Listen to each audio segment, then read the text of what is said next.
Graça e a paz, amados. Boa noite, vamos iniciando aqui em nome de Jesus. Que Deus possa nos abençoar nessa noite.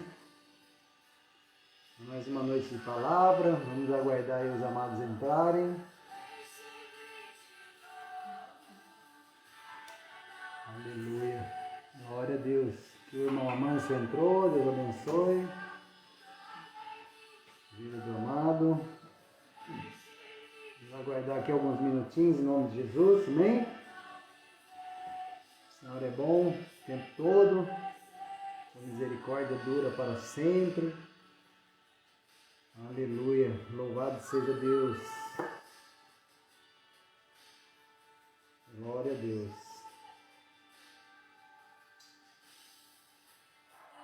Aleluia. Deus é bom. Estamos mais um dia na sua presença. E enquanto você vai entrando aí, né, dá o seu ok, dá a paz do Senhor, dá um oi aí. E aí nós vamos iniciar aí logo mais, em nome de Jesus. Deus é bom. Que o Senhor possa abençoar a tua vida. Em nome de Jesus. Clarice entrou aí, Deus abençoe. Vamos lá, né? Vamos. Aleluia. Lembrando, né, meu amado? Compartilhe, né? Compartilhe esse vídeo, compartilhe a palavra. Distribua, né, aí no seu grupo, né? Família, seus amigos, né? Que essa palavra possa encontrar aí, né, morada no teu coração, em nome de Jesus. Ali que a Andressa entrou, a irmã Diomar, em nome de Jesus, amém? A paz do Senhor, Deus seja louvado na sua vida, possamos nos render a Cristo nessa noite, em nome de Jesus, amém? E possamos nos colocar diante da sua face e buscar toda a sabedoria que vem do alto. Aleluia. Glória a Deus. Amém? Leandro, Tati, em nome de Jesus, amém? Indiomar. Glória a Deus, amados. Vamos, né? Como eu disse, né? Compartilhe, né? Entre lá no YouTube também, né? Se inscreva lá no canal do YouTube. A gente sempre coloca as mensagens lá no YouTube. E que Deus possa te abençoar em nome de Jesus, né? Vi que a Camila entrou aí em nome de Jesus também. Amém? Aqueles que eu for conseguindo ver aqui, que vai aparecendo, a gente vai dando um alô aí em nome de Jesus. Amém? Glória a Deus, amado. Quero iniciar orando, né? Pedindo a Deus tua graça. Pai, em nome de Jesus Cristo, que o Senhor possa nos abençoar, Senhor Deus, nessa noite, em nome de Jesus Cristo, que o teu Espírito Santo, Senhor Deus, possa falar ao nosso coração, Pai, em nome de Jesus Cristo, que a tua palavra, Senhor Deus, seja de alimento, Senhor Deus, para nossas vidas, ó Pai, no nome de Jesus Cristo. Amém? Amados, né, o que eu quero falar nessa noite é um texto muito conhecido, né, que está lá no livro de João, capítulo 14, versículo 6, né? Então é um versículo conhecido. Nós vamos ler dois trechos aqui, onde, né, ele fala sobre Jesus, né? E nessa noite eu quero falar sobre isso, né, sobre a nossa posição diante da verdade, né? Então, Patrícia entrou aí, Deus abençoe. Então é o posicionamento nosso, né, diante de uma verdade, ou da verdade, né, melhor dizendo. Então, quando nós falamos em verdade, amado, nós estamos falando muitas vezes de luz, né? A luz que nos ilumina, que nos dá direção. Mas quando eu falo de luz, eu também tenho que pensar na escuridão, já que a escuridão é a ausência de luz, né? Então, a escuridão nada mais é do que a ausência de luz, porque quando a luz chega, a escuridão ela acaba, né? Da mesma forma, assim, é uma comparação que eu quero fazer a respeito da mentira. Então, A mentira é a negação de uma verdade. Então, quando mentimos, quando alguém mente, ele está negando uma verdade. E a verdade não se resume apenas numa declaração, e é dessa verdade que eu quero falar, né? Dessa posição nessa verdade. Ou mesmo, né, de várias afirmações. Então a verdade ela não se resume apenas a uma declaração ou em várias afirmações. A verdade é uma única coisa, é a pessoa de Jesus Cristo. Por isso que eu falei do texto. Então o texto de João, capítulo 14, versículo 6, meus queridos, diz assim: E disse Jesus, ou respondeu Jesus, eu sou o caminho, eu sou a verdade, né, e a vida. Ninguém vem ao Pai a não ser por mim. Então Jesus ele diz assim: eu sou o caminho, a verdade e a vida. Amém? Então esse é o nosso texto base de hoje. João capítulo 14, versículo 16. No entanto, amados, apenas afirmar ou simplesmente afirmar que Jesus é a verdade não descreve para nós a riqueza de informações e implicações por trás dessa declaração. Quando nós falamos que Jesus é a verdade, que Jesus é o caminho, que Jesus é a vida, isso por si só ela não descreve toda a riqueza que existe, né, e implicações quando eu declaro isso. Né? Silvana entrou aí também, Deus abençoe. Então, quais são os conceitos? Então, o que eu quero conversar com vocês é um pouquinho desses conceitos, né, fundamentais de uma outra passagem que está lá no livro de Colossenses.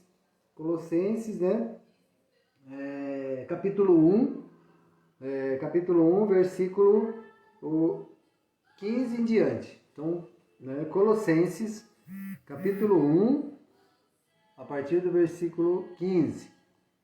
Então, na versão que eu vou ler aqui, ele diz assim, olha: Ele é a imagem do Deus invisível, o primogênito de toda a criação, pois nele foram criadas todas as coisas, nos céus e na terra, as visíveis e as invisíveis, sejam tronos ou soberanias, poderes ou autoridades. Todas as coisas foram criadas por ele e para ele. Ele é antes de todas as coisas, e nele tudo subsiste. Ele é a cabeça do corpo, que é a igreja. É o princípio e o primogênito dentre os mortos, para que em tudo tenha a supremacia. Pois foi do agrado de Deus que nele habitasse toda a plenitude, e por meio dele reconciliasse consigo todas as coisas, tanto as que estão na terra, quanto as que estão no céu, estabelecendo a paz pelo seu sangue derramado na cruz. Antes vocês estavam separados de Deus, em suas mentes eram inimigos por causa do seu mau procedimento, por causa do mau procedimento de vocês. Mas agora ele nos reconciliou pelo corpo físico de Cristo, mediante a morte, para apresentá-lo diante dele santos, inculpáveis e livres de qualquer acusação, desde que continuem alicerçados e firmes na fé, sem se afastarem da esperança do Evangelho que vocês ouviram e que tem sido proclamado a todos os que estão debaixo do céu. Este é o Evangelho do qual eu, Paulo, me tornei ministro.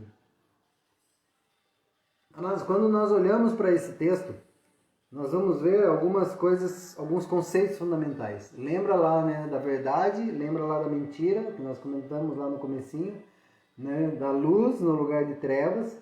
E aqui nós vemos alguns conceitos e alguns fundamentos básicos da vida cristã, ou da palavra de Deus na nossa vida. No versículo 15 de Colossenses 1, Paulo ele declara que Jesus é a revelação, é a imagem de Deus. Por isso, como Deus é a base de toda a realidade, amado, podemos dizer que Ele é a própria verdade. Né? Por isso que nós lemos lá que Jesus Cristo, né, Ele é o caminho, Ele é a verdade. Sem Ele não existe outro acesso ao Pai. Né? Então, Paulo ele está declarando aqui que a imagem, que essa revelação, né, a imagem de Deus, E Deus é a base para toda a nossa realidade, ou para toda a realidade que existe. E podemos dizer que Ele é essa verdade. E sempre nós vamos voltar para a Bíblia. Né? Sempre nós vamos, tudo que nós fazemos, olhamos, ou temos, ou compartilhamos, ou vivenciamos, nós sempre vamos voltar para a Bíblia. Você tem que descobrir que não pode confiar em si mesmo. Então, nós não devemos confiar em nós mesmos para determinar o que é verdade e o que não é verdade. Ah, mas eu não posso ter um senso de julgamento e avaliar? Sim, você pode, porque a Bíblia diz que você, né, tem seu livre-arbítrio. Mas isso não quer dizer que o seu livre-arbítrio vai arbitrar em favor da verdade. Ele vai simplesmente funcionar de acordo com a tua vontade, com a tua maneira de pensar e com a maneira que você enxerga determinadas circunstâncias. Mas isso não quer dizer que é a verdade. Isso quer dizer que é a sua opinião. Né? E nós entendemos e respeitamos isso. Mas quando nós falamos da verdade absoluta, nós estamos falando de algo que nós somos fundamentados, né? E aí nós precisamos entender isso. Então, sempre nós vamos recorrer ao quê? A palavra de Deus, a Bíblia, a palavra revelada. Então, para determinar o que é verdade e o que não é verdade. Então, não é em mim, mas é o que a palavra de Deus nos diz. Porque tudo, amado, foi feito por Ele. É o que nós lemos lá no comecinho. Tudo foi feito por Ele. Tudo foi feito para Ele. Tudo aconteceu, todas as coisas subsistem por causa dele. Então tudo só existe por causa de Deus. Então é preciso que algo muito maior e mais seguro. Então eu deposito a minha fé em Jesus Cristo, conforme revelado na palavra de Deus. Então quando eu deposito a minha fé em Cristo, amado, eu estou dizendo o seguinte, que não existe outra verdade além da verdade da palavra de Deus, que é Cristo, que é Deus. Então essa é a verdade. Então eu tenho que estar fundamentado em cima dessa verdade. Então como que eu vou definir uma verdade na minha vida? Quando aquilo que eu estou fazendo, aquilo que eu estou pensando, a maneira que eu estou agindo está de acordo com a verdade. Então quando ela está de acordo com a verdade, com a Bíblia, é porque eu estou seguindo um princípio verdadeiro. Amém? Então você precisa entender que toda ausência, mano, de um posicionamento, ele dá uma legalidade. Então, quando eu não me posiciono, né, diante de um conhecimento, de uma sabedoria e de uma verdade, então o que acontece? Quando eu acho que estou certo em todas as coisas e não preciso me pautar ou não preciso estar fundamentado em alguma verdade conhecida ou uma verdade como a palavra de Deus, o que acontece? Eu tenho uma ausência de posicionamento. E quando eu tenho essa ausência de me posicionar, eu dou uma legalidade. E se não se posicionar na verdade, amado, para mudar uma situação caótica, o caos ele vai ter legalidade sobre a minha vida. E ele vai permanecer na minha vida. Então, por que é que em muitas situações eu vejo o caos, eu vejo uma situação caótica diante de algumas coisas na minha vida, ou na minha caminhada, daqueles que estão próximos de mim, porque nem sempre estamos pautados em uma verdade, que é a palavra de Deus, que é Jesus Cristo. Ele é a verdade, só Ele é a verdade, não existe outra verdade. Então, quando eu não estou pautado, eu dou legalidade, amado, e quando eu dou legalidade, o caos ele tem essa legalidade de permanecer na minha vida, até que eu reconheça o que é verdade. Sabe quando você... os pais, né, às vezes, infelizmente, ele faz muito isso com os filhos. Ele inventa uma história para o filho, para tentar corrigir o filho. Filho, não pode fazer isso. Olha, a moça brava vai te pegar. Olha, o fantasma vai vir falar com você de noite, vai puxar até o pé. Quantas vezes eu ouvi isso, mano, na minha infância? Então, mas por quê? Porque nós não estamos pautados numa verdade. Nós não conhecíamos a verdade. E aí nós criávamos circunstâncias, né, e isso dava legalidade. Né? Deu ter pesadelo, deu não dormir direito, da criança ser rebelde e por aí vai. Né? Não vamos entrar nessa área, mas é essa legalidade. Então, toda a área da tua vida, mano, tem que estar em ordem, porque quando a área da nossa vida está fora de ordem, isso é uma ausência de verdade e de posicionamento. É quando eu não me posiciono e quando eu não tenho uma verdade fundamentada dentro de mim. Sabe, uma verdade do qual eu defenda, do qual eu acredite, do qual eu sei dizer para você, olha, isso é verdade porque a palavra de Deus me garante isso, Deus me garante isso. Então ela é a verdade, Ele é a verdade, Jesus é a verdade. Então, por isso que nós lemos o texto, eu sou o caminho, a verdade e a vida. Então, eu tenho que me posicionar, eu tenho que tomar uma posição com relação à verdade. Continuando lá no nosso texto de Colossenses, quando eu vou para o verso 16 e 17, Paulo ele começa a trazer características de Jesus como Criador. Então, no versículo 17, ele diz assim, olha, que nele tudo subsiste, ou todas as coisas subsistem por ele. Então, olha só, Paulo ele declara isso, numa frase, num texto, onde o sentido dessa declaração é que a nossa própria existência está baseada em Jesus. Amém? Eu quero que você consiga entender isso. Então, é como se fosse... É como se Paulo ele está dizendo assim, olha, tudo existe por ele, inclusive você, inclusive eu. Inclusive todas as pessoas subsistem porque ele é a verdade, ele existe. Então, tudo é feito para ele, tudo é feito por ele, tudo todas as coisas foram feitas para ele. Então, a nossa própria existência está baseada em Jesus, amado.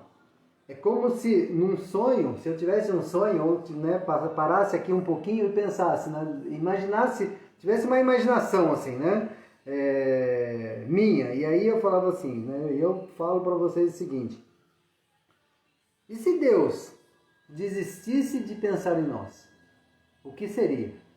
Segundo a afirmação de Paulo, mano, se Deus deixasse de pensar em nós, nós não existiríamos. Porque se a palavra fala que tudo existe por Ele, que todas as coisas existem para Ele e por Ele, e através dEle, subsistem através dEle, então, se eu parar e pensar, olha, e se Deus parar de pensar em nós?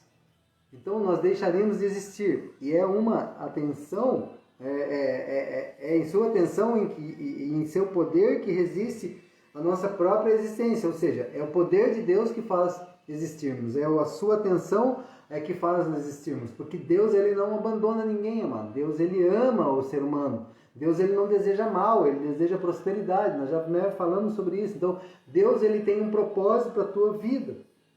E aí, nesse texto, nós continuando, no versículo 21 e 23, nós vamos ver que nós temos uma explicação dessa verdade.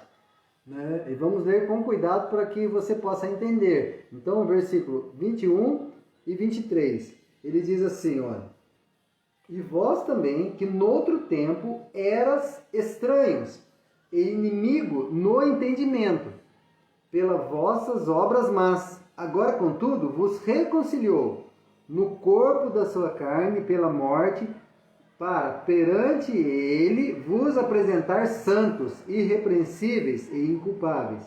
Se na verdade permanecerdes fundado e firmes na fé, e não vos moverdes da esperança do evangelho que tendes ouvido, o qual foi pregado a toda criatura que há debaixo do céu, do qual eu, Paulo, estou feito ministro. Olha só, amado, ele diz assim que antes vocês estavam separados de Deus, na sua mente. Na mente de vocês, vocês estavam separados de Deus. Vocês eram inimigos de Deus por causa do seu mau procedimento.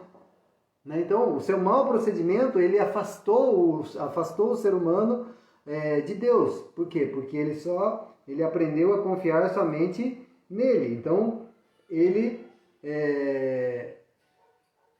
o ser humano ele se afasta de Deus. E agora ele diz assim, mas, ele nos reconciliou aonde? No corpo de Cristo, através do corpo físico de Cristo, mediante a sua morte, para apresentar a cada um de nós santo. Então, a santidade de Deus, ele vem na nossa vida quando nós cremos na verdade, que é Jesus Cristo. Quando nós cremos nessa verdade, amado, ele diz assim que ele nos torna santo, inculpáveis e livres de qualquer acusação, desde que continuemos o quê? Alicerçados e firmes aonde? Na fé. Então, se nós estivermos na fé, mano, né? Se nós tivermos fé em Cristo Jesus, se nós depositarmos fé em Cristo Jesus, ele diz assim que nós estamos alicerçados para falarmos que nós somos, né, que a nossa culpa foi paga e foi paga por um alto preço. Primeiro nós vemos que éramos inimigos de Deus, né? Não éramos e nem somos, amados, intrinsecamente bons. A palavra de Deus diz que não há um homem bom sequer. O próprio Jesus disse: por que me chamas de bom? Bom somente é Deus. Então Jesus, naquele momento, ele até, né, se coloca também como não sendo um homem bom. Ele fala: bom só um. Né? Bom somente é um. Quem? Deus, meu Pai. Meu Pai é bom. Né? Então, nós éramos, né, nós não éramos e nem somos, né, essa pessoa boazinha. Diferente de algumas ideologias e algumas religiões, amados, que têm declarado ao contrário. Então nós temos que tomar muito cuidado com isso. Onde muitos talvez ensinam que todo homem é bom, todo ser humano é bom. Não, nós nos tornamos bons quando nós conhecemos a verdade. Né? Nós transformamos, né? Deus, ele transforma através do seu amor na nossa vida, ele transforma e nos enche da sua bondade. E aí nós nos tornamos bons. Então nós temos que tomar muito cuidado com algumas ideologias e alguns ensinamentos. Então, no entanto, um aspecto fundamental dessa verdade, amado, é o seguinte, que nós somos culpados. E aí está a grande chave. Nós temos que reconhecer que somos culpados. Porque o que diz lá o texto? Nós fomos separados. Por quê? Porque nós estávamos, né? Por causa dos nossos maus procedimentos, né? A nossa má maneira de viver, nós estávamos separados. Então é a primeira coisa, a primeira verdade, amado, que nós temos que entender é assim: somos culpados. Porque se negarmos a nossa culpa e nos recusarmos de encarar os nossos erros, amado, os erros da nossa vida, a verdade ela não vai ter sentido. Lembra lá da luz e a escuridão e as trevas? Só existe, trevas não existe, mano, só existe luz.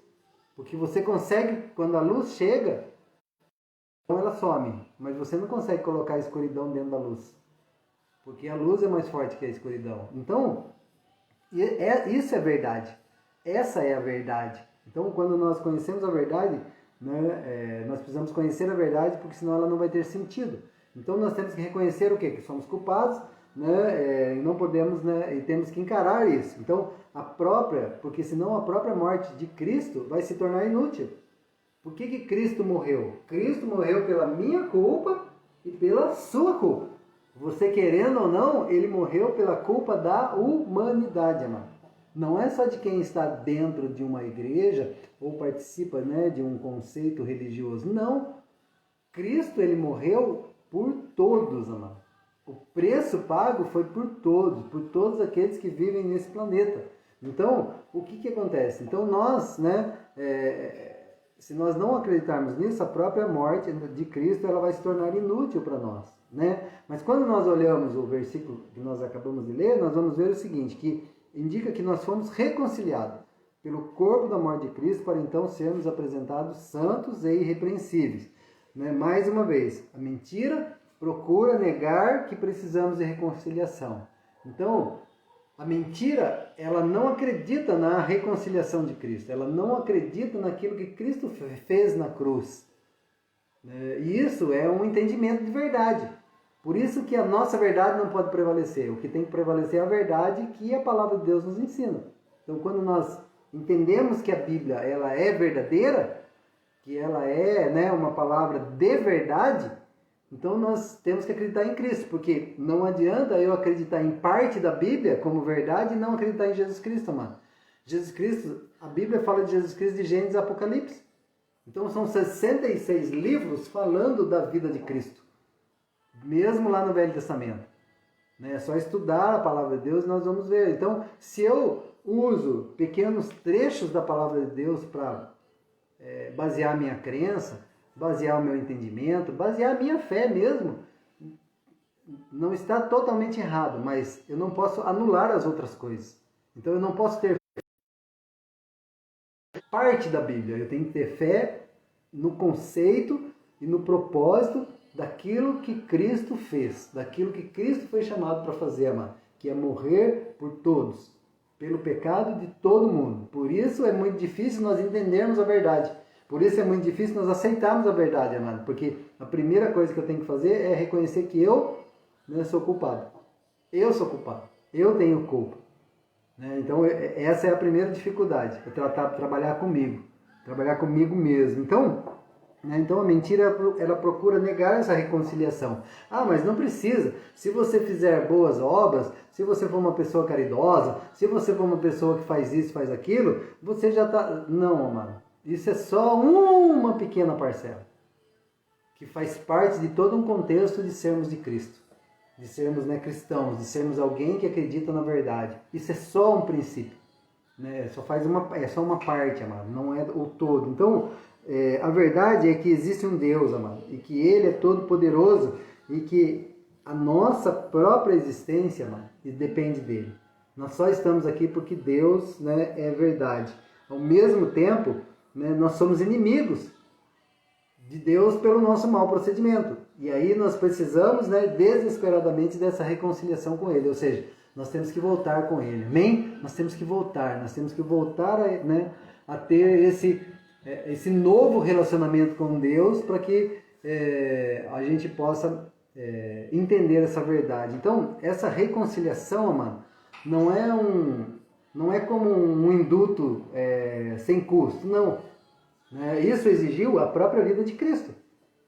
O ser humano, ele se torna inculpável, livre de qualquer acusação a partir do momento que ele reconhece esse Deus Todo-Poderoso. Então, quando nós reconhecemos esse Deus Todo-Poderoso, aí eu me torno livre de toda a culpa. Isso não quer dizer que eu não vou errar mais. Porque, às vezes, nós achamos assim que a pessoa ela vai se tornar ou aceitar a Jesus Cristo na sua vida e ela nunca mais vai cometer erro. Não, não é assim. Ainda cometeremos erros, ainda cometeremos falhas. Mas, o que nós precisamos é estar baseado na verdade e entendermos que existe um Deus verdadeiro, existe Jesus verdadeiro, existe um Espírito Santo que nos traz ao coração aquilo que, né, fazemos e que não agrada a Deus. E quando não agrada a Deus, novamente para buscar e renovar a minha reconciliação com Deus, ou voltar a entender dessa reconciliação e estar pautado dentro da vontade de Deus, dentro do seu propósito, amado. Então, é propósito, sabe? Eu falei lá no começo, né? Posição diante de uma verdade. A posição nossa, mano, diante de uma verdade é que vai me posicionar e me direcionar aos propósitos de Deus na minha vida. Então, qual é o propósito que Deus tem para a tua vida? O que Deus, né, está falando com você? O que Deus quer da sua vida? Sabe por quê, amados? Eu costumo usar muito o exemplo da pandemia. É muito simples nós encararmos toda essa pandemia e sairmos do mesmo jeito que entramos, amado. E eu acredito que muita gente vai entrar e vai sair do mesmo jeito. Nós já estamos vendo aí situações, né, infelizmente, né, muito desagradáveis. Mas nós temos que entender que é um tempo de Deus para a nossa vida, para que a gente aprenda alguma coisa. Ah, mas vamos aprender com as coisas ruins? Amados, entenda uma coisa, as coisas que mais nos ensinam são talvez as adversidades da vida. É a adversidade da vida que te faz forte, sabe? São as tempestades que te faz forte, sabe? São os desertos da vida que te faz você subsistir, é você depender de Deus, sabe? É você crer em Deus, é você acreditar que Deus é capaz de mudar uma história, mudar uma circunstância, mano. Só que o nosso mau procedimento nos afasta de Deus. E para que eu corrija isso, eu preciso me reconciliar com Ele. Amém? Então tem um preço pago por Jesus Cristo. Um alto preço, mano. Um alto preço. A sua vida. A sua vida foi paga lá na cruz do Calvário. Para que eu e você hoje possamos ter essa reconciliação com Ele, nos tornarmos, né, inculpável e livre de qualquer acusação. Sabe, quando nós aceitamos a Jesus na nossa vida, nós somos livres, amado, de qualquer acusação. Ninguém vai mais nos acusar. Ah, mas você não acabou de falar para mim que você pode cometer erro? Sim, mas ninguém pode te acusar. Ninguém, amado. Ninguém pode te acusar de algo que você pode ser perdoado. Sabe por quê? Porque Deus é perdão. Jesus é perdão. Deus é amor. Jesus é amor. Então Ele é como, né, a pessoa da cruz, na crucificação de Jesus. Um aceitou a reconciliação, o outro não. O que não aceitou, né, não somos nós que vamos julgar, Deus vai julgar ele. Mas o que aceitou Jesus, Jesus ia falar assim, então hoje mesmo estará comigo no paraíso, hoje mesmo entrará comigo. Então, ele vai estar com Cristo porque ele entendeu que Cristo ali era a verdade. E não deu tempo de fazer nenhum curso teológico, mano. Não deu tempo de ir na igreja, não deu tempo de assistir um culto, não deu tempo de ver uma live, não deu tempo de fazer nada. Mas nós cremos pela palavra que ele entendeu o propósito. Ele entendeu aquilo que Cristo estava fazendo naquela cruz, mano. E ele foi absolvido, né, de toda acusação. Por mais que o homem, amado, não te absorva da acusação que ele tem contra você. Creia, existe um Deus que é perdoador. Ele perdoa os seus pecados.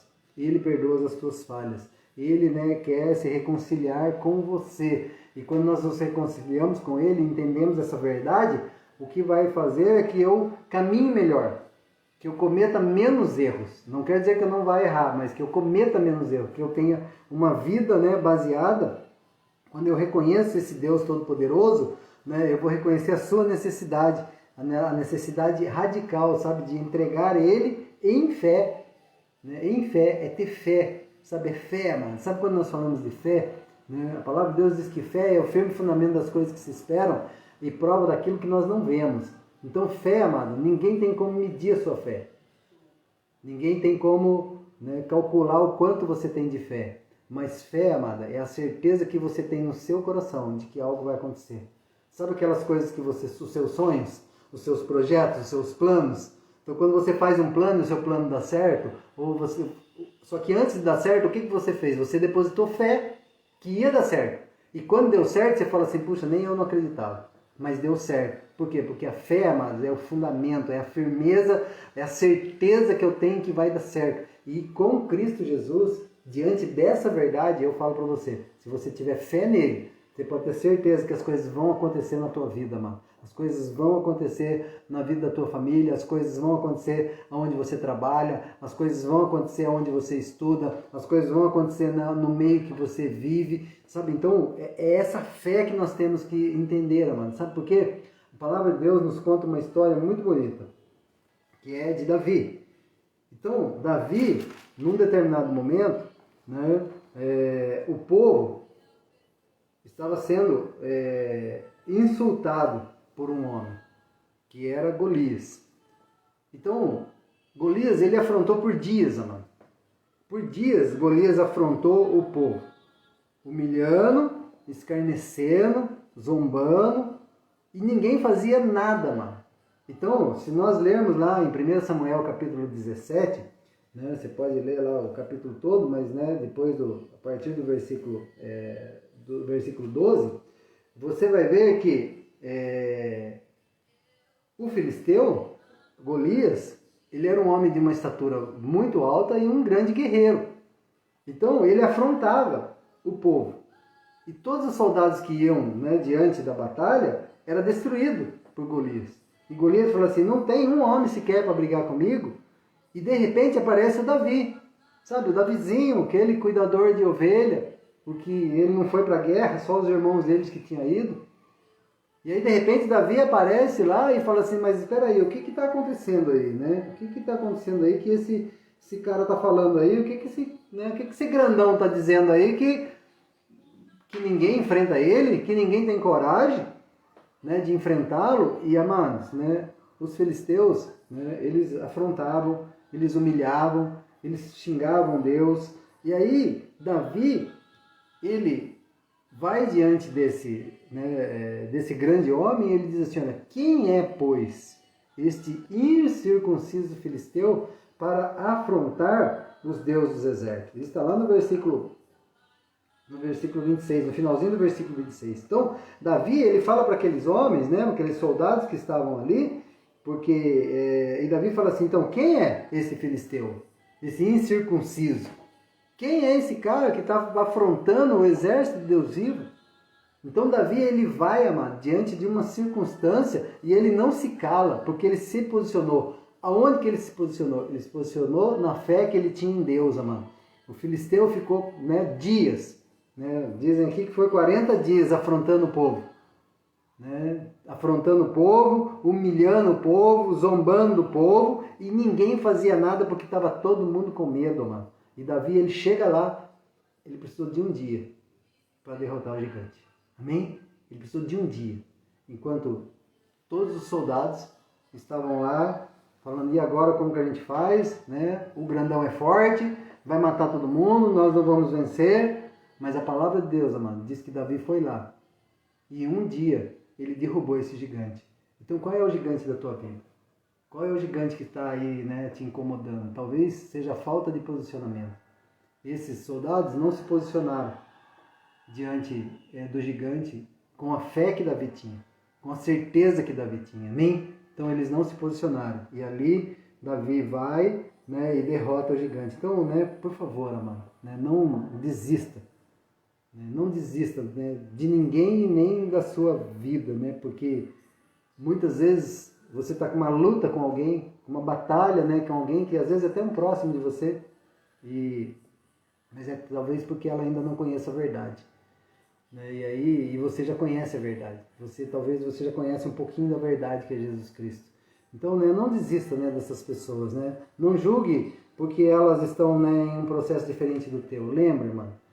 Deus não tem compromisso de transformar ninguém do dia para a noite. Mas quando Ele transformar, vai ser definitivamente. Amém? Quando Ele faz, é para todo sempre. Amém? Então quando Deus fizer, quando Jesus fizer, é para sempre. Talvez não aconteça de um dia para o outro. Mas quando Ele fizer, a história dessa pessoa vai mudar. A vida dessa pessoa vai mudar. Porque só Ele é o caminho, só Ele é a verdade, só Ele é a vida. Amém? Se você crê nisso, dê um amém aí. Em nome de Jesus Cristo, que Deus te abençoe. Se você quiser conhecer um pouco mais desse Jesus, domingo nós temos culto, né, às 19h30, em nome de Jesus. Né, estamos lá, né, com o culto ainda reduzido, mas estamos lá, né, para a honra e glória do nome do Senhor Jesus Cristo. Esteja conosco, assista, né, as mensagens e você vai ver o quanto Deus é capaz de mudar a história da tua vida, mano, porque Deus tem um propósito para você em nome de Jesus Cristo. Amém? Quero orar com você. Pai, em nome de Jesus Cristo, Senhor Deus, que pessoas que estão nos ouvindo, nos assistindo, Pai, recebam de Ti, ó Pai, coragem, ousadia, Senhor Deus, para se levantar hoje diante de todas as afrontas, Senhor Deus, que tem vindo sobre a sua vida, sobre os seus familiares, sobre os seus negócios. Em nome de Jesus Cristo, Senhor Deus, levanta, Senhor Deus, essas pessoas, que elas possam levantar a cabeça, Senhor Deus, e ver, Senhor Deus, esse gigante caindo, a afronta caindo da frente, da sua frente, ó Pai, em nome de Jesus Cristo, que os teus olhos, Senhor Deus, possam ver, ó Pai. Eu declaro que Deus vai dar vitória para você, em nome de Jesus Cristo, e Jesus será exaltado através da tua vida, em nome de Jesus Cristo. Mas se posicione diante da verdade, em nome de Jesus. Esta é a posição que você precisa tomar diante da verdade que é Jesus Cristo. Amém? Eu te abençoo em nome de Jesus Cristo. Que Deus possa, né, derramar graça sobre a tua vida em nome de Jesus Cristo. Se inscreva lá no canal, comente, ative o sininho, né, compartilhe em nome de Jesus Cristo. Às quinta-feiras nós estamos fazendo essa live. No domingo o culto é presencial em nome de Jesus Cristo. Amém? Que a graça do Senhor Jesus Cristo, o amor de Deus e a comunhão do Espírito Santo esteja contigo hoje e para todo sempre, em nome de Jesus Cristo. Você é mais do que vencedor em Cristo Jesus. Amém? Deus abençoe em nome de Jesus.